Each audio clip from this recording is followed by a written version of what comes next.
दृष्टांत। अनुमान में साध्य साधन के अतिरिक्त दृष्टांत का भी महत्वपूर्ण स्थान है। लोक व्यवहार को जानने वाले तथा शास्त्र में निपुण लोग जिस विषय में एक मत हो वह दृष्टांत कहलाता है। जैसा कि न्याय सूत्र में कहा गया है, लौकिक परीक्षकाणाम यस्मिन्नर्थे बुद्धि साम्यम स दृष्टान्तः। सर्वदर्शन संग्रह के अनुसार जिसके आधार पर व्याप्ति संबंध का ज्ञान होता है वह दृष्टांत है। भिक्षु न्याय कर्णिका में कहा गया, व्याप्ति प्रतीति प्रदेशा दृष्टान्तः।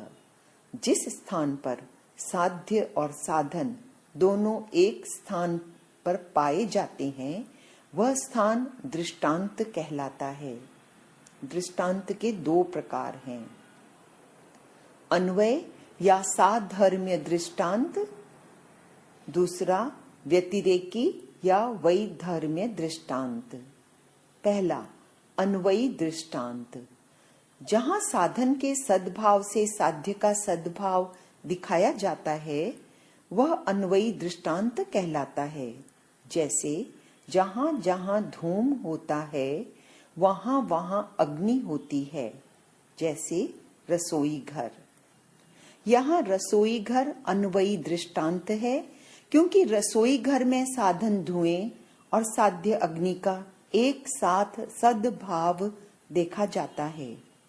व्यतिरेकी दृष्टांत, जहाँ साध्य के अभाव में साधन का अभाव दिखाया जाता है वह व्यतिरेकी दृष्टांत कहलाता है। जैसे जहाँ जहाँ अग्नि नहीं होती वहां वहां धुआं भी नहीं होता, जैसे तालाब। यहाँ तालाब व्यतिरेकी दृष्टांत है, क्योंकि तालाब में साध्य अग्नि और साधन धूम दोनों का अभाव पाया जाता है। दृष्टांताभास, जिस प्रकार असद हेतु हेत्वाभास कहलाता है उसी प्रकार असद दृष्टांत दृष्टांताभास कहलाता है। अन्वयी और व्यतिरेकी दोनों ही प्रकार के दृष्टांतों के 8 दृष्टांताभास होते हैं। अन्वयी दृष्टांताभास के प्रकार। अन्वयी दृष्टांताभास के 8 प्रकार हैं, साध्य विकल, साधन विकल, उभय विकल, संदिग्ध साध्य, संदिग्ध साधन, संदिग्ध उभय, विपरीत अन्वय, अप्रदर्शित अन्वय। पहला साध्य विकल, अनुमान के द्वारा जिस साध्य को सिद्ध किया जा रहा है यदि वो साध्य दृष्टांत में उपस्थित नहीं है तो वह दृष्टांत साध्य विकल दृष्टांताभास कहलाता है। जैसे नित्यः शब्दः अमूर्तत्वात् यथा कर्म, शब्द नित्य है क्योंकि अमूर्त है, जैसे कर्म। यहाँ इस अनुमान में शब्द की नित्यता सिद्धि में कर्म को दृष्टांत बनाया गया है, किंतु कर्म अनित्य होते हैं, अतः उसमें अनित्यता रूप साध्य नहीं होने से कर्म का दृष्टांत साध्य विकल दृष्टांताभास है। दूसरा साधन विकल, अनुमान में जिस साधन से साध्य को सिद्ध किया जाता है यदि वो साधन दृष्टांत में उपस्थित नहीं है तो वह दृष्टांत साधन विकल दृष्टांताभास कहलाता है। जैसे नित्यः शब्दः अमूर्तत्वात् परमाणुवत्, यहाँ इस अनुमान में शब्द की नित्यता की सिद्धि में अमूर्त हेतु अर्थात अमूर्त साधन दिया गया है और दृष्टांत परमाणु का दिया है। परमाणु नित्य तो होते हैं पर वे अमूर्त नहीं होते, मूर्त होते हैं। अतः परमाणु में अमूर्तता रूप साधन का अभाव होने से परमाणु का दृष्टांत साधन विकल दृष्टांताभास है। तीसरा साध्य साधन उभय विकल, अनुमान में जिस साधन से जिस साध्य को सिद्ध किया जाता है यदि वो साधन और साध्य दोनों ही दृष्टांत में न पाए जाएं तो वह दृष्टांत उभय विकल दृष्टांताभास कहलाता है।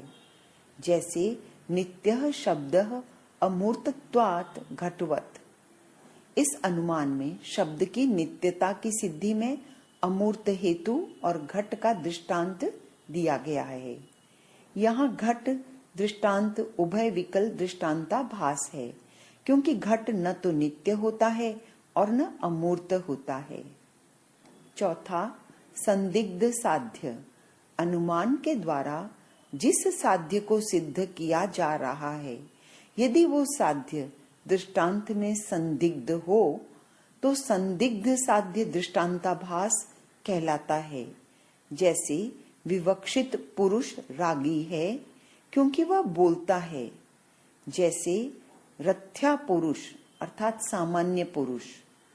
यहाँ साध्य धर्म राग है और वो रथ्या पुरुष में संदिग्ध है, इसलिए यह संदिग्ध साध्य दृष्टांत है। पांचवा, संदिग्ध साधन। अनुमान में जिस साधन से साध्य को सिद्ध किया जा रहा है, यदि वो साधन दृष्टांत में संदिग्ध हो तो संदिग्ध साधन दृष्टांताभास कहलाता है। जैसे विवक्षित पुरुष मरण धर्मा है क्योंकि वह रागी है। जैसे रथ्या पुरुष, यहाँ साधन धर्म राग है और वो रथ्या पुरुष में संदिग्ध है, अतः संदिग्ध साधन दृष्टांताभास है। छठा, संदिग्ध उभय। अनुमान में जिस साधन से जिस साध्य को सिद्ध किया जाता है, वह साधन और साध्य दोनों ही दृष्टांत में संदिग्ध हो तो संदिग्धोभय दृष्टांताभास होता है। जैसे विवक्षित पुरुष अल्पज्ञ है क्योंकि वह रागी है। जैसे रथ्या पुरुष, यहाँ रथ्या पुरुष में अल्पज्ञता और राग दोनों ही संदिग्ध हैं, अतः संदिग्धोभय दृष्टांताभास है।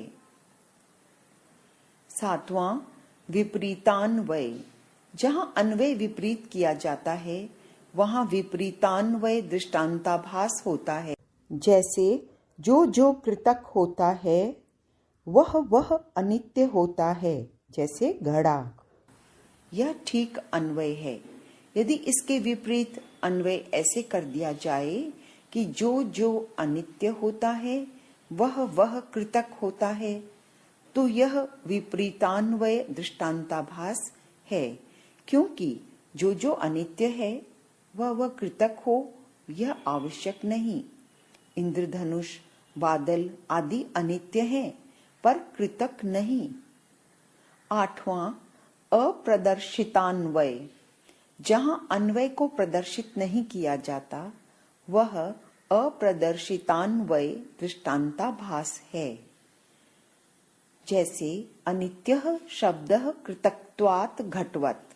इस अनुमान में जो कृतक होता है वह अनित्य होता है, यह अन्वय प्रदर्शित नहीं किया गया, अतः यह अप्रदर्शितान्वय दृष्टांताभास है। व्यतिरेकी दृष्टांताभास। व्यतिरेकी दृष्टांताभास के भी 8 प्रकार हैं। असिद्ध साध्य, असिद्ध साधन, असिद्ध उभय, संदिग्ध साध्य, संदिग्ध साधन, संदिग्ध उभय, विपरीत व्यतिरेक, अप्रदर्शित व्यतिरेक। असिद्ध साध्य।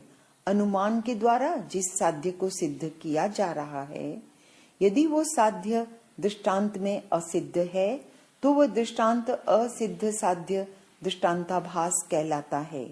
जैसे शब्द अपौरुषेय है क्योंकि वह अमूर्त है। जो अपौरुषेय नहीं होता वह अमूर्त भी नहीं होता। जैसे परमाणु, यहाँ परमाणु दृष्टांत अपौरुषेय होने पर भी मूर्त होता है, अमूर्त नहीं, अतः यह असिद्ध साध्य व्यतिरेकी दृष्टांताभास है। दूसरा, असिद्ध साधन। जहाँ दृष्टांत में साधन असिद्ध हो वह असिद्ध साधन दृष्टांताभास है। जैसे जो पौरुषेय नहीं होता वह अमूर्त भी नहीं होता। जैसे दुख पौरुषेय होने पर भी अमूर्त होता है, इसलिए यह असिद्ध साधन व्यतिरेकी दृष्टांताभास है। तीसरा असिद्ध उभय, जब साध्य और साधन दोनों ही दृष्टांत में असिद्ध हों तो असिद्ध उभय दृष्टांताभास होता है। जैसे जो अपौरुषेय नहीं होता वह अमूर्त भी नहीं होता, जैसे आकाश। यहाँ दृष्टांत आकाश अपौरुषेय भी है और अमूर्त भी है, इसलिए यह असिद्ध उभय व्यतिरेकी दृष्टांताभास है। संदिग्ध साध्य, जब दृष्टांत में साध्य संदिग्ध होता है तो वह संदिग्ध साध्य दृष्टांताभास कहलाता है। जैसे जो रागी नहीं होता वह वक्ता भी नहीं होता, जैसे रथ्या पुरुष। यहाँ दृष्टांत रथ्या पुरुष में राग संदिग्ध है।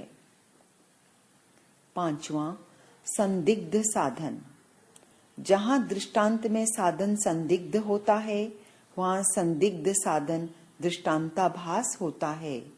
जैसे जो मरण धर्मा नहीं होता वह रागी भी नहीं होता, जैसे रथ्या पुरुष। यहाँ दृष्टांत रथ्या पुरुष में साधन राग संदिग्ध है। छठा संदिग्ध उभय, जहां दृष्टांत में साध्य और साधन दोनों संदिग्ध होते हैं वह संदिग्ध उभय दृष्टांताभास है। जैसे जो अल्पज्ञ नहीं होता वह रागी भी नहीं होता, जैसे रथ्या पुरुष। यहाँ दृष्टांत रथ्या पुरुष में अल्पज्ञता और राग दोनों संदिग्ध हैं। सातवां विपरीत व्यतिरेक, शब्द अनित्य है क्योंकि वह कृतक है। जो अकृतक होता है वह नित्य होता है, जैसे आकाश। यह विपरीत व्यतिरेकी दृष्टांताभास है। व्यतिरेक में साध्य अभाव का साधन अभाव से व्याप्त निर्देश होना चाहिए, यहाँ वैसा नहीं है, इसलिए यहाँ विपरीत व्यतिरेक है। आठवां अप्रदर्शित व्यतिरेक, शब्द अनित्य है क्योंकि वह कृतक है, जैसे आकाश। यह अप्रदर्शित व्यतिरेक दृष्टांताभास है, क्योंकि जो अनित्य नहीं होता वो कृतक भी नहीं होता। इस प्रकार का व्यतिरेक होने पर भी वह यहाँ प्रदर्शित नहीं किया गया है।